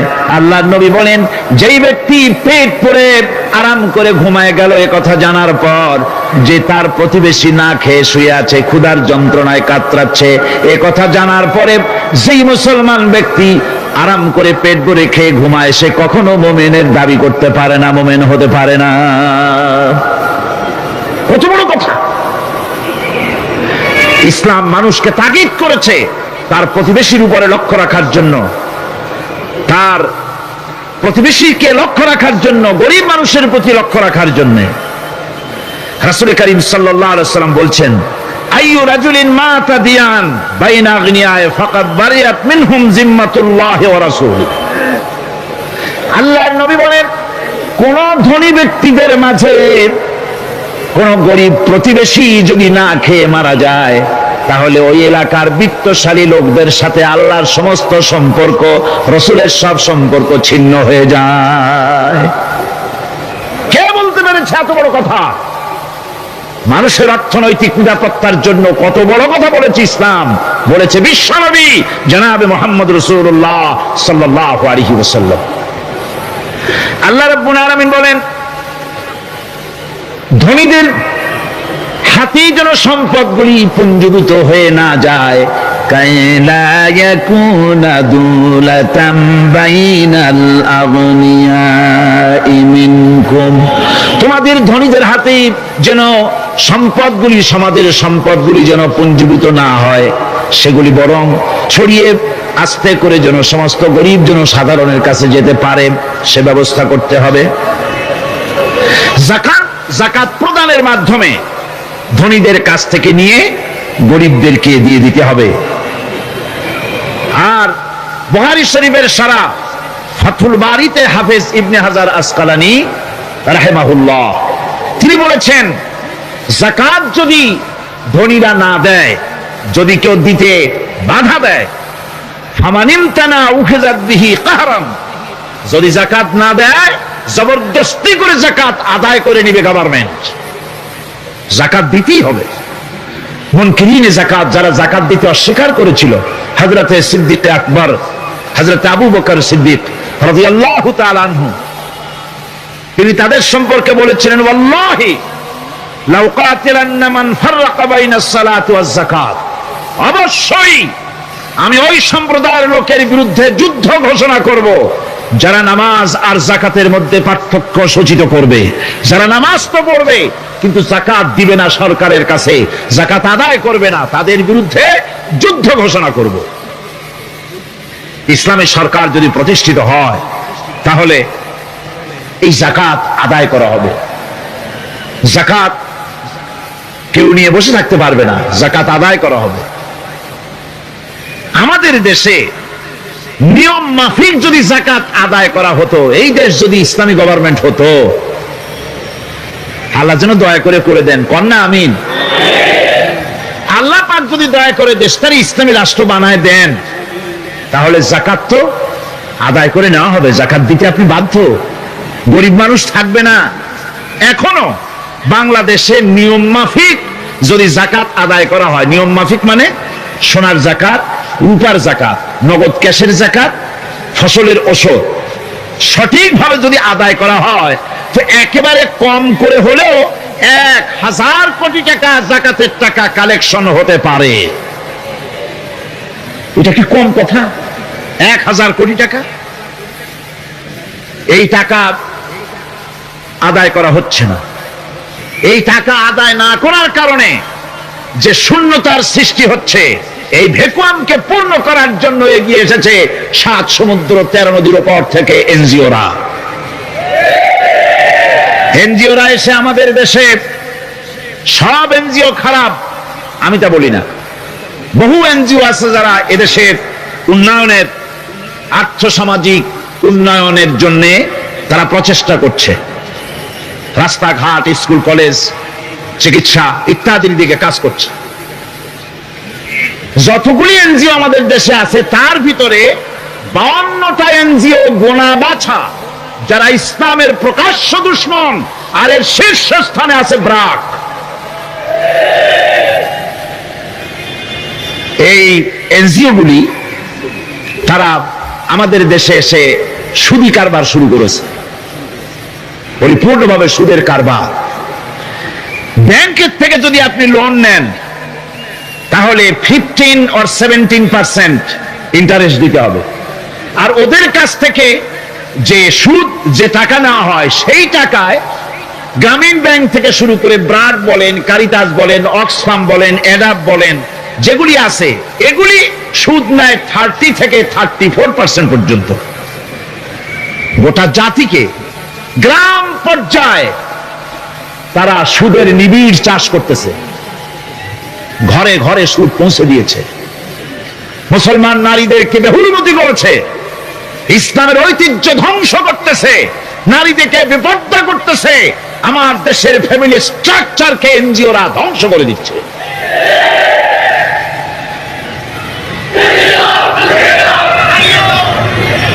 সুতরাং এনজিওরা এই সুযোগটা পেত না। যদি যাকাত কালেকশন করা হতো আর যাকাত দিয়ে, যাকাত যেসব জায়গায় খরচ করতে হয় সেই খরচ করার জায়গাগুলিতে সঠিকভাবে যদি ব্যয় করা হতো, এই অবস্থা হতো না। বাংলাদেশে সম্পদের অভাব নাই। যারা বলে বাংলাদেশ গরিব, আমি তাদের সাথে একমত নই। আক্ষরিক অর্থে বাংলাদেশ গরিব নয়, বাংলাদেশে সম্পদ আছে। বাংলাদেশে যে জিনিসটার অভাব সেটা হচ্ছে ইনসাফ ভিত্তিক বন্টনের অভাব। এখানে কেউ তো 1000 বিঘা জমির মালিক, বিঘা বোঝেন না কি কন আপনারা? কানি। কেউ তো 1000 কানির মালিক, আর কারো তো রান্নাঘর উঠাবার জায়গা নাই। কথা ঠিক কিনা? কেউ তো শত শত কোটি টাকা, কত কোটি টাকা যে আছে তা হিসাব করে মাসখানেক লাগবে, গুনিয়া খুলিতে পারবে না। আর কারো তো একটা ট্যাবলেট কেনার পয়সা নাই। সুতরাং আমার দেশে যেভাবে গরিব বলা হয় আক্ষরিক অর্থ ওইভাবে আমার দেশ গরিব নয়। আমাদের দেশে সম্পদ আছে, বহুত জমি অনাবাদি ফেলে রাখা হয়েছে। রাসূল কারীম সাল্লাল্লাহু আলাইহি ওয়াসাল্লাম বলেছেন, সেই ব্যক্তির জমিন রাখার অধিকার নাই যে ব্যক্তি তা চাষের আওতায় না আনে। আছে না বহুত জমি পড়িয়া? আবাদযোগ্য জমি আমাদের দেশে আছে যা, তার 2,40,00,000 একর। আমাদের ভূমি সম্পদ রয়েছে, বনজ সম্পদ যা আছে সেটা হচ্ছে 32,53,860 একর জুড়ে বিরাট বনজ সম্পদ আমাদের আছে। ভূমি সম্পদ আছে, বনজ সম্পদ আছে। আমাদের রয়েছে পানি সম্পদ, প্রায় 250 নদী, 3,600 বর্গ মাইল জুড়ে নদীগুলো প্রবাহিত আছে। আমাদের পানি সম্পদ আছে। আমাদের গ্যাস সম্পদ আছে, যে গ্যাস অন্তত 100 বছর চলতে পারে। প্রত্যেক বাড়িতে বাড়িতে গ্যাসের সংযোগ দিলেও 100 বছরে ঘুরাবে না। আলহামদুলিল্লাহ কইতে ইচ্ছা করে না? জোরে কোন আলহামদুলিল্লাহ। আমাদের গ্যাস সম্পদ রয়েছে, আমাদের মৎস্য সম্পদ আছে, পশু সম্পদ আছে, কৃষি সম্পদ আছে, আরো রয়েছে বিপুল জনশক্তি। জনশক্তিকে আজ সবচাইতে বার্ডেন মনে করা হয়। জনশক্তিকে বলা হয় বাংলাদেশের সবচাইতে বড় সমস্যা, জনশক্তি সমস্যা। এটা হচ্ছে যে সরকার আসে তারই ভূতে পায়, যে যায় লঙ্কা সে আর মানুষ হালে ফেরে না, মানুষগুলি তার জন্য জ্বালা। অথচ এই মানব শক্তি হচ্ছে শ্রেষ্ঠ শক্তি। ইউনিভার্সিটি জনমের মতো না বাড়াইয়া, এখন তো ইউনিভার্সিটি দাবি করতেছে সকলে, গ্রামে গঞ্জে থানায় রান্নাঘরে সব জায়গায় আমাদের ইউনিভার্সিটি দাবি। আর ইউনিভার্সিটির ফজিলত কি তা তো আমরা দেখতেইছি। এর থেকে বেশি করে পলিটেকনিক ইনস্টিটিউট, ভোকেশনাল ইনস্টিটিউট ইত্যাদি যদি বানানো হতো, ভিক্ষার হাতকে কর্মীর হাতে যদি পরিণত করা যেত, মানুষগুলিকে যদি কর্মক্ষম করা যেত, তাদেরকে যদি মডার্ন টেকনোলজি যদি শিক্ষা দেওয়া যেত, তাহলে এই মানব শক্তি রপ্তানি করে বা পৃথিবীর বিভিন্ন দেশ থেকে মূল্যবান বৈদেশিক মুদ্রা অর্জন করা যায়। সেটা না করে মানুষ হইছে জ্বালা, জনমের মতো এদেরকে মারো। এটা হচ্ছে ট্রেনের থার্ড ক্লাস প্যাসেঞ্জার্স মেন্টালিটি। সেটা কিরকম? সেটা হচ্ছে ট্রেনে যখন মানুষ চলে তৃতীয় শ্রেণীতে, একবার উঠে বসলে সে অন্যের জন্য জায়গা ছাড়ে না। জায়গা খালি আছে, আরেকজন এসে বললে ভাই আমার একটু বসতে দাও, কয় না ভাই এখানে লোক আছে। আসলে কিন্তু লোক নাই। আপনি যদি বলেন যে সেই লোক আসলে আমি জায়গা ছেড়ে দেবো, ততক্ষণ তো বসি, আপনি বসলেন, এরপরে আপনি তো বুঝছেন যে লোকটা ফাঁকিতেছে, ওই চিন্তা আপনার মধ্যেও ঢুকবে, আরেকজন আসবে, বসার জায়গা আছে, আপনি বলবেন না এখানে জায়গা নাই। ট্রেনের থার্ড ক্লাস প্যাসেঞ্জারদের যে মন মানসিকতা, বর্তমান মুসলিম দেশগুলির সরকার প্রধানেরা ঠিক ট্রেনের থার্ড ক্লাস প্যাসেঞ্জারদের চাইতেও থার্ড ক্লাস। মানব শক্তিকে কাজে লাগাবার চিন্তা না করে উল্টা চিন্তা তারা করছেন। এত সম্পদ থাকা সত্ত্বেও বাংলাদেশ আজ যে অভাব সৃষ্টি হয়েছে তা কৃত্রিম, এবং তা সৃষ্টি হয়েছে এটা এর একমাত্র দায়ী এর জন্য রাজনৈতিক ষড়যন্ত্র।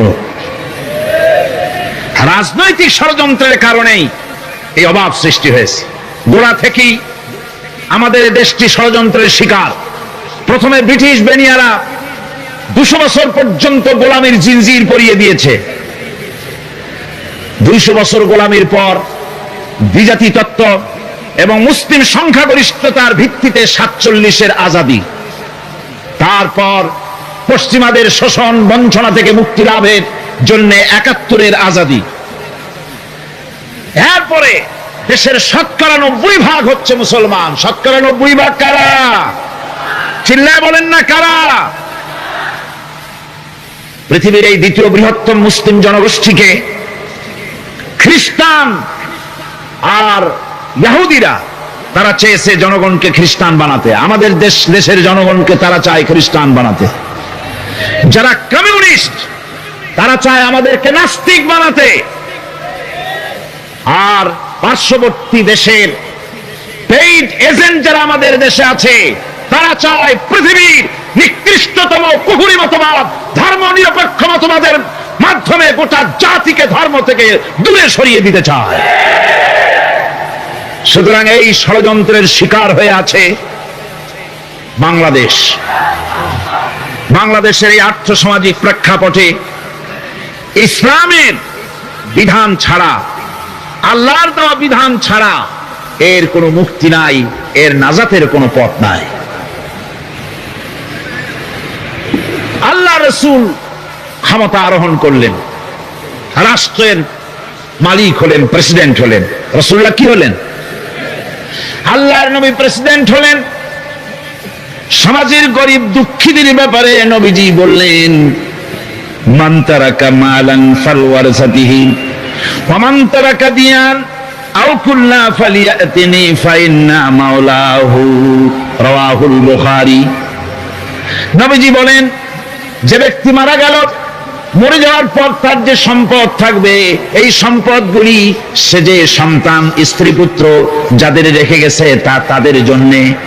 আর যদি সে ঋণগ্রস্ত, যদি ঋণ অবস্থায় সংসারকে রেখে যে থাকে, তাহলে তার ঋণের বোঝা, ঋণের পরিশোধের দায়িত্ব আমি মুহাম্মদ সাল্লাল্লাহু আলাইহি ওয়াসাল্লাম নিয়ে নিলাম।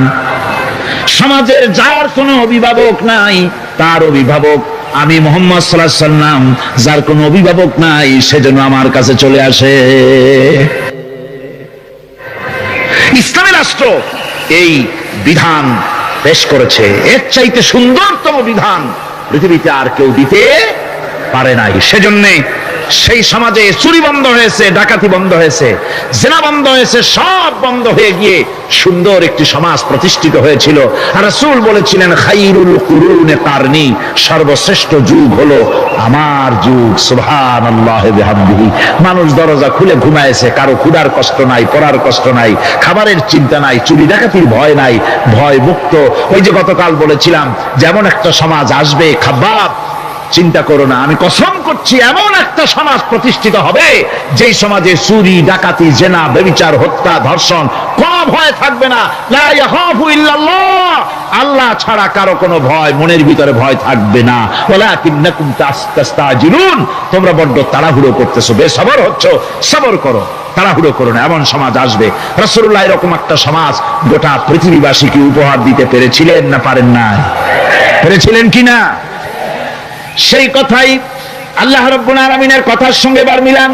লাইসাল বিররা আন তুওয়াল্লু বুজুহাকুম কিবালাল মাশরিকি ওয়াল মাগরিব, পূর্ব পশ্চিমে কত মাথা ঘুরালে, চেহারা ঘুরালে এটাই কিন্তু তোমার পুণ্যবান হওয়ার জন্য, নেককার হওয়ার জন্য যথেষ্ট নয়।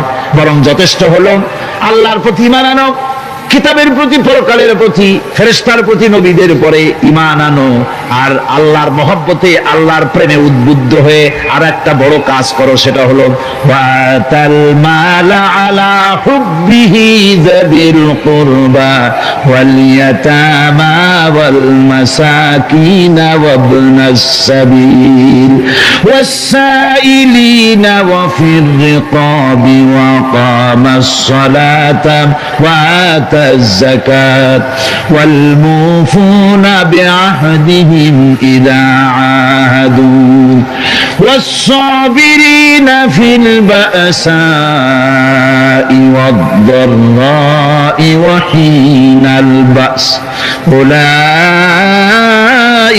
الذين صدقوا وأولئك هم المتقون। আরেকটি গুরুত্বপূর্ণ কাজ করতে হবে আল্লাহ পরকালে বিশ্বাস করার সাথে সাথে, সেটা হলো এই, তোমাদের জানের মতো প্রিয় ধন এবং সম্পদকে আল্লাহর মহব্বতে খরচ করতে হবে। সেজদা দিয়ে কপালে দাগ লাগাইছো কিন্তু প্রতিবেশীকে সাহায্য করো নাই, গরিবদেরকে দাও নাই, এতিমকে দাও নাই, বোনকে ঠকাইছো, মেয়েকে ঠকিয়েছো, তোমার ওই সেজদায় কিয়ামতে কাজ দিবে না। প্রকৃতপক্ষের নেককার পুণ্যবান হওয়ার জন্য গরিব জনসাধারণকে সহযোগিতা করতে হবে। এরপরে মাঝখান থেকে যেটা বাদ দিয়েছিলাম, বলেছিলাম নামাজ এবং যাকাত। আমি যাকাতটা কালকে আগে নিয়ে এসেছিলাম, নামাজটা ছিল আগে। সেই নামাজটা যেহেতু আলাদা একটা বিষয় হবে, আর যাকাতটা সাদকার সাথে সামঞ্জস্য আছে, সেই জন্য যাকাত আর সাদাকার কথাটা একসঙ্গে মিলাই বলেছিলাম। এখন শুরু করছি নামাজ। সালাত, সালাত এর আবিধানিক অর্থ হচ্ছে কোন জিনিসের দিকে মুখ ফিরানো। সালাতের অর্থ হচ্ছে নিকটবর্তী হওয়া, মুখ ঘুরানো, মুতাওয়াজ্জা হওয়া। ওই যে হযরত ইব্রাহিম আলাইহিস সালাম বলেছিলেন, ইন্নী ওয়াজ্জাহতু ওয়াজহিয়া লিল্লাযী ফাতারাস সামাওয়াতি ওয়াল আরদ। জানেন আপনারা? পড়েন, ইন্নী ওয়াজ্জাহতু ওয়াজহিয়া লিল্লাযী ফাতারাস সামাওয়াতি ওয়াল আরদা হানিফা ওয়া মা আনা মিনাল মুশরিকিন। নিশ্চয় আমার মুখ ঘুরায় দিলাম কার দিকে? যিনি আকাশ এবং জমিনের স্রষ্টা, সব কিছুর মালিক যিনি, তার দিকে আমি মুতাওয়াজ্জা হলাম। নামাজের অর্থ হচ্ছে মুতাওয়াজ্জা হওয়া, মুখ ঘুরিয়ে দেওয়া, চেহারা ঘুরিয়ে দেওয়া। আর নামাজের আরেক অর্থ হচ্ছে নিকটবর্তী থেকে আরো নিকটবর্তী হওয়া। আমরা কি নিকটবর্তী হতে চাই? না বুঝলে কবেন কি? নিকটবর্তী হইতে চাই কার? আল্লাহ। আমরা কি আল্লাহর নিকটবর্তী হতে চাই? আল্লাহ রাব্বুল আলামিন বলেন, নিকটবর্তী হতে হলে ওয়াসজুদ ওয়াকতারিব, সেজদা দাও আর সেজদার মাধ্যমে আমার নিকটবর্তী হয়ে যাও। সেজদা দিলেই আল্লাহর নিকটবর্তী হওয়া যায়। কোন সুবহানাল্লাহ। সাহাবী, আল্লাহ নবীর সাহাবী প্রশ্ন করেছেন, নবীজি, বান্দা কখন আল্লাহর নিকটবর্তী হয়ে যায়? নবীজি বলেছেন, বান্দা যখন সেজদা দেয় তখন আল্লাহর বান্দার মাঝে কোনো হিজাব থাকে না, একদম আল্লাহ পাকের নিকটবর্তী হয়ে যায় বান্দা যখন সেজদায় পড়ে যায়। সুতরাং নামাজ হচ্ছে নিকটবর্তী হওয়া, সালাত এটা হচ্ছে নিকটবর্তী হওয়া। নামাজ ফরজ হওয়ার কারণ হচ্ছে এই যে মানুষ আল্লাহর বান্দা বা গোলাম হিসেবে সৃষ্টি হয়েছে, তাই একমুখী হয়ে রবের বন্দিগি করা এটা হচ্ছে তার স্বাভাবিক একটা প্রকৃতি। আল্লাহ রাব্বুল আলামিন এই প্রকৃতি দাবি মিটাবার জন্যই নামাজের ব্যবস্থা করেছেন। মানুষের ফিতরত, মানুষের নেচার, মানুষের ফিতরত হচ্ছে এই যে কারো না কারো কাছে মাথা নত করা, হাত জোড় করা, মাথা নত করা, সার্বভৌমত্বের মালিক কাউকে মনে করা। হাত জোড় করতে হলে, মাথা নত করতে হলে, সার্বভৌমত্বের মালিক হিসেবে কাউকে গ্রহণ করতে হলে আল্লাহর বিকল্প কেউ আছে নাকি? ইসলামের মূল দাওয়াতটা হলো ফিতরত অনুযায়ী দাওয়াত দেওয়া হয়েছে। মানুষ যেন মাথা নত করে, গোলামি করে।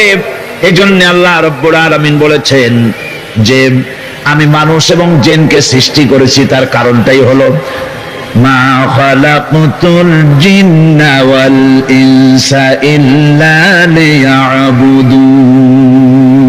মানুষ আর জিন জাতিকে সৃষ্টি করা হয়েছে ইবাদতের জন্য, গোলামির জন্য। ইবাদত আর গোলামি এটাই করতে হবে, গোলামি করতে হবে, দাসত্ব করতে হবে। আর এই দাসত্ব, আল্লাহর আনুগত্যই গোলামির দাওয়াত দিয়েছেন দুনিয়ার সব নবীরা। কোন নবী বলেন নাই যে আমার গোলামি করো। কেউ বলেছেন? বলেন জোরে, কেউ বলেছেন?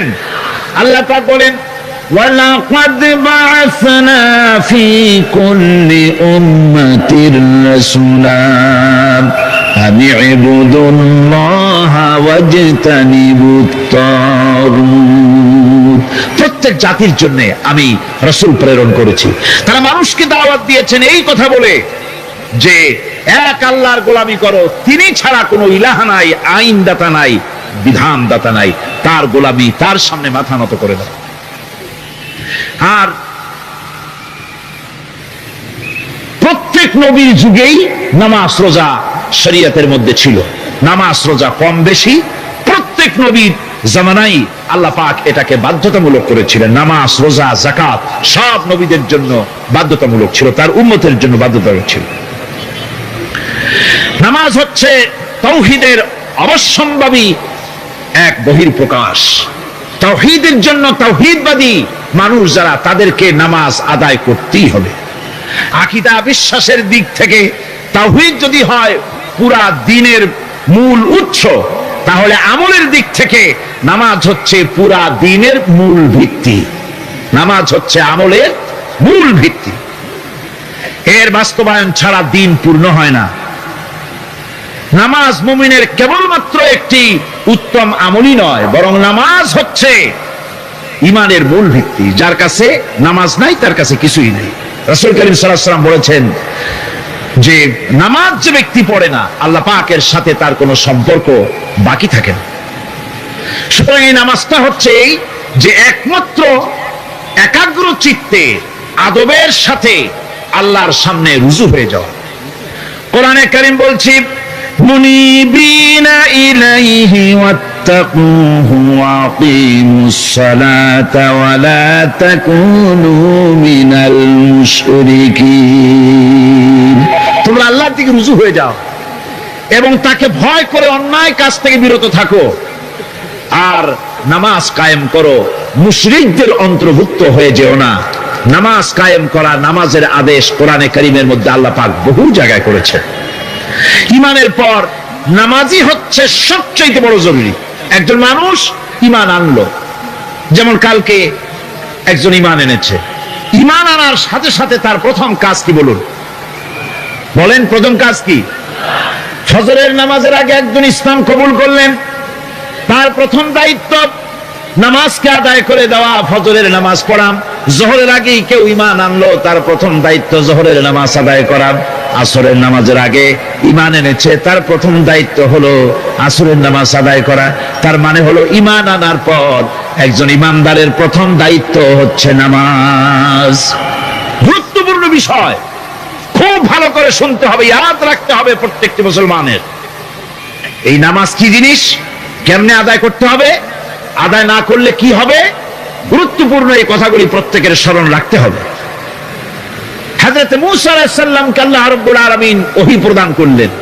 যেদিন ওহী দিলেন, ওহী দিয়ে সেই মুহূর্তে আল্লাহ পাক তাকে শোনালেন, ইন্নানি আনাল্লাহ লা ইলাহা ইল্লা আনা ফা'বুদনি ওয়া আকিমিস সালাতা লিযিকরি। নিশ্চয়ই আমি আল্লাহ, আমি ছাড়া কোনো ইলাহা নাই, আমার গোলামি করো, আমার দাসত্ব করো, আর আমার শরণার্থে নামাজ কায়েম করো। নামাজ নামাজ নামাজ কায়েম করতে হবে, এটাই হচ্ছে ঈমানের সবচেয়ে বড় দাবি। অন্যত্র আল্লাহ পাক বলছেন, কুল ইন্না হুদাল্লাহি হুয়াল হুদা ওয়া উমিরনা লিনুসলিমা লিরাব্বিল আলামিন। হে নবী বলুন, প্রকৃতপক্ষে আল্লাহর হেদায়েত হচ্ছে সঠিক হেদায়েত। সত্যিকারের হেদায়েত কার হেদায়েত? আল্লাহ পাকের হেদায়েত। এবং তার পক্ষ থেকে নির্দেশ করা হয়েছে যে সারা জাহানের মালিকের সামনে মাথা নত করে দাও। মাথা নত করবেন কার কাছে? আল্লাহ পাকের কাছে। ওয়া আনাকিমুস সালাতা ওয়াত্তাকুহু ওয়া হুয়াল্লাযী ইলাইহি তুহশারুন।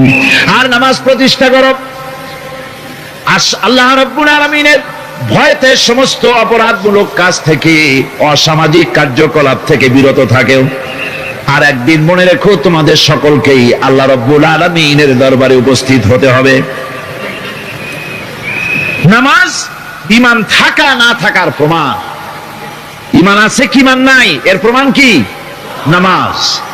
আল্লাহ পাক বলছেন, ফালা সাদ্দাকা ওয়ালা সাল্লা ওয়ালাকিন কাযযাবা ওয়া তাওয়াল্লা। কিন্তু না সে সত্য মেনে নিল, আর না সে সালাত আদায় করলো, বরং সত্যকে মিথ্যা মনে করে ফিরে গেল। নামাজটাই হচ্ছে একজন মানুষের সে মুমিন না কাফের তা প্রমাণ করার জন্য, এটাই হচ্ছে মূল কথা। কিয়ামতের দিন মানুষ যে জাহান্নামে যাবে, জাহান্নামের জন্য জাহান্নামে যে সব কারণে যাবে তার মধ্যে বড় কারণ কালকে বলেছিলাম, দেখে মনে আছে নাকি? বড় কারণ কয়টা? আলহামদুলিল্লাহ মনে আছে। আল্লাহ রাব্বুল আলামিন বলেন, ইয়াতাসাআলুনা আনিল মুজরিমিন, কিয়ামতের দিন অপরাধীদেরকে জিজ্ঞেস করা হবে, মা সালাকাকুম ফি সাকার, জাহান্নামে কেন আসছো? জবাবে তারা বলবে, ক্বালু লাম নাকু মিনাল মুসাল্লিন ওয়া লাম নাকু নুতঈমুল মিসকিন, নামাজ পড়ি নাই আর এতিম মিসকিনদের খেতে দেই নাই, এই কারণেই জাহান্নামে এসেছি। নাউযুবিল্লাহ। নামাজ যারা পড়বে না জাহান্নামে যেতে হবে। কোথায় যেতে হবে? কেউ কেউ মনে করতে পারবেন নামাজের ওয়াজ তো বহু শুনছি, এর চাইতে গুরুত্বপূর্ণ জিনিস আর নাই। নামাজের চাইতে গুরুত্বপূর্ণ ইবাদত আল্লাহর সৃষ্টি করেন নাই। মুসলমানের জন্য সর্বশ্রেষ্ঠ ইবাদত কি? চিল্লায় কোন, জোরে বলেন কি? এই নামাজ আকসার মানুষের নামাজ হয় না। যারা আমরা নামাজ পড়ি, বহু লোকের নামাজ পড়ে ঠিক, কিন্তু নামাজ আদায় হয় না। আমি সে কথা বলবো সামনের দিকে, প্রাণ খুলে শুনবেন, কাজে লাগবে ইনশাআল্লাহ। কোন ইনশাআল্লাহ? আকীদাগত দিক থেকে ঈমান হলো তাওহীদের স্বীকৃতি, আর আমলের দিক থেকে নামাজ হচ্ছে তাওহীদের বহিঃপ্রকাশ। আপনি মুসলমান তা প্রমাণ হবে নামাজ দিয়ে। নামাজহীন ঈমানের দাবি মূল্যহীন। যার নামাজ নাই তার ঈমানের দাবি করার কোনো মূল্যই নেই। অনেক এরকম কথা বলে, হুজুর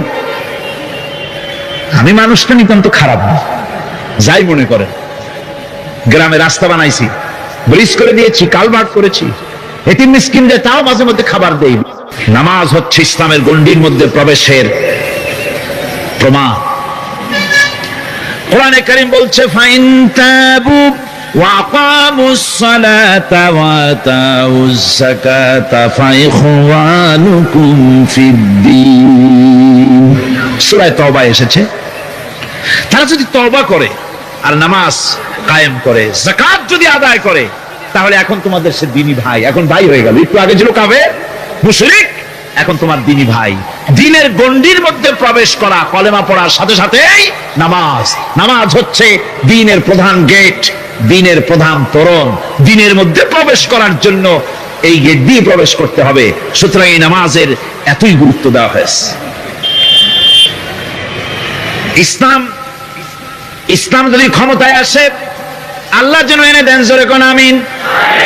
ইসলাম যদি ক্ষমতায় এসে যায়, রব্বুল আলামিন তাফসীরের মাহফিল, কোরআন সামনে নিয়ে আশা করে তোমার দরবারে দোয়া করি, এই বিশাল জনসমুদ্রের দোয়া কবুল করো মাবুদ গো, এই বাংলাদেশকে ইসলামের দেশ বানাইয়া দাও।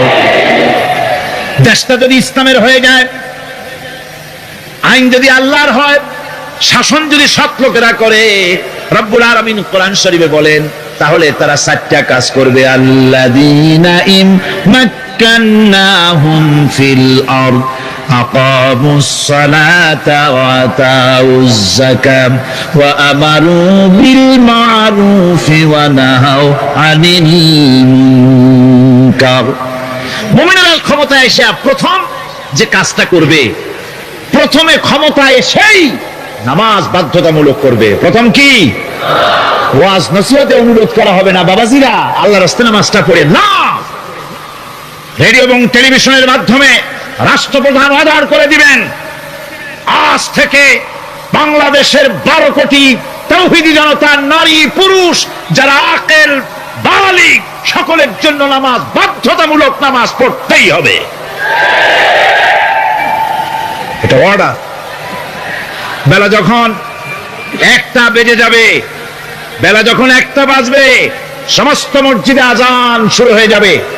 আজানের সাথে সাথে অফিস, আদালত, কল কারখানা, ক্ষেত খামার, শিক্ষাঙ্গন সব ডেডলক হয়ে যাবে। আধা ঘন্টার জন্য বন্ধ হয়ে যাবে। যারা মুসলমান অফিসে, কলেজে, ইউনিভার্সিটিতে, সর্বত্র তারা নামাজের জন্য প্রস্তুতি নেবেন। আধা ঘন্টার ভিতরে নামাজ আর খানা সেরে আবার কলেজ চলবে, বিশ্ববিদ্যালয় চলবে, কল চলবে, কারখানা চলবে, ক্যান্টনমেন্ট চলবে, সেক্রেটারিয়েট চলবে, সব আপন গতিতে চলতে থাকবে। আল্লাহর রহমত, বরকত আকাশ ফেরে নাজিল হয়ে যাবে। আর এই অর্ডার যেটা হবে, নামাজ পড়বেন, নামাজ পড়বেন সেখানে। থানায় যখন আজান হবে, থানায় আজান হয়ে গেছে, থানার স্টাফ, পুলিশ যারা আছে জামাতে খাড়া হয়ে যাবে, ইমামতি করবেন ওসি সাহেব। এসপির অফিসে এসপি সাহেব ইমামতি করবেন, ডিসি সাহেব তার অফিসে ইমামতি করবেন, মন্ত্রী সেক্রেটারিয়েট ইমামতি করবেন, প্রেসিডেন্ট বঙ্গভবনে ইমামতি করবেন, বিশ্ববিদ্যালয়ের ভাইস চ্যান্সেলরের ইমামতিতে সে জায়গার মুসলমান ছাত্র ছাত্রী, শিক্ষক শিক্ষয়িত্রী এক জামাতে নামাজ আদায় করবে। এই যদি হয় চিত্র দেশের, অপরাধ থাকবে? থানায় ওসি সাহেব নিজেই যদি জামাতের ইমামতি করেন, এইভাবে নামাজ আদায় করেন পুলিশদের নিয়ে জামাতে, ঘুষ আর খাবে তারা? এসপি সাহেবের অফিসে, ডিসি সাহেবের অফিসে মন্ত্রীরা যদি ভাবে নামাজ কায়েম করে, তাহলে কি অন্যায় অপরাধ কিছু থাকবে সমাজে? থাকবে না। সুতরাং নামাজ বাধ্যতামূলক করে দেওয়া হবে। নামাজ বাধ্যতামূলক, সকলকে নামাজ পড়তে হবে। নামমাত্র মুসলিম জাতির রাষ্ট্র ক্ষমতা গ্রহণ করাই হলো ইসলামী শাসন ব্যবস্থা নয়। ইসলাম ক্ষমতায় গিয়া অমুসলিমদের উপরে শাসন জারি করবে, আর অন্যান্য সরকারের মতো আমোদ ফুর্তি করে রাস্তাঘাট বানায় এটা না এসিতে শুয়ে থাকবে, তা না। রাস্তা হবে, ঘাট হবে, কলেজ হবে, সব হবে, কিন্তু যারা মুসলমান তাদেরকে নামাজ পড়তে হবে। গোটা জনগণকে শাসক আর শাসিত উভয় গোলাম হবে আল্লাহ। উভয় গোলাম হবে কার? তখন প্রেসিডেন্টের বাবার ক্ষমতা নাই নিজের কোন আইন চালু করে, পার্লামেন্টের বাবার ক্ষমতা নাই ইসলামের বিরুদ্ধে একটু শব্দটি করতে পারে। সেখানে শাসক আর শাসিত, শাসক আর শাসিত হয়ে যাবে একজন এক হুকুমদাতার গোলাম। সে হুকুমদাতাকে ইনিল হুকুমু ইল্লা লিল্লাহ আলা লাহুল খালকু ওয়াল আমর। প্রেসিডেন্ট থেকে শুরু করে শাসক আর শাসিত সব আইন মানবে ওই আল্লাহ রাব্বুল আলামিনের, যিনি এই তামাম জাহান সৃষ্টি করেছেন। সৃষ্টি যার আইন চলবে সেই আল্লাহ রাব্বুল আলামিনের।